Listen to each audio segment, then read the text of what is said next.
ফাইজলামি করো না, তোমার ওই সমস্ত ফাইজলামি আর আমার ভালো লাগে না। ফাইজলামি কই করলাম হাসান ভাই? আপনি জেল থেকে ছাড়া পাইছেন, সেলিব্রেট করতেছি, ফুল দিয়ে বরণ করলাম। তোমাকে সবাই আমার চিনা হয়ে গেছে, বুঝছো? আর এরকম করো না আমার লাগে। আপনার সমস্যা কি জানেন? আপনার মন খারাপ করার রোগ আছে। কথায় কথায় মন খারাপ না করলে আপনার পেটের ভাতও জমে না। মন খারাপ করবো না তো কি করবো? তাহলে কি নাচবো নাকি? হ্যাঁ, আপনি কষ্ট পাইছেন ভালো কথা, কষ্টটারে জিদ বানায় ফেলেন, শোকটারে বানায় ফেলেন শক্তি। কিরকম? আপনারে আপনার বউ বাসায় যাবার জন্য জেলে পাঠাইছে, আপনি বাসায় যাবেন না, যাবেন অফিসে। আমি তোমার কি মাথা খারাপ নাকি?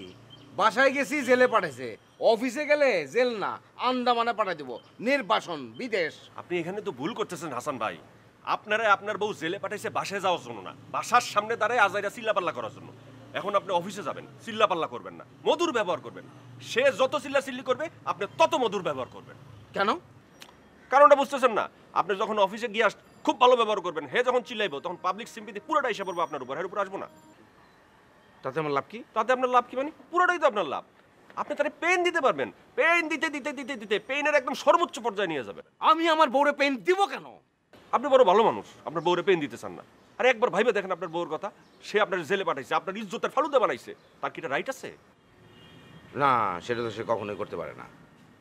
তাইলে তাহলে কি? আপনি তারা বুঝাই দেন আপনার ক্ষমতা।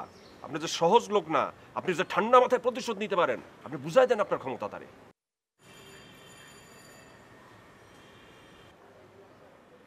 কি ভাবেন? শেষে আবার কোনো ঝামেলায় পড়বো না তো বাবু? কি যে কন হাসান ভাই, উপরে আল্লাহ আছে না? আল্লাহ সবসময় নিপীড়িত মানুষের পক্ষে। আপনি বিসমিল্লাহ বললে কালকে সকালে ঝাঁপায় পড়েন, মাথা ঠান্ডা রাইখা। মনে রাখবেন, কোনো চিল্লাচিল্লি করা যাবে না।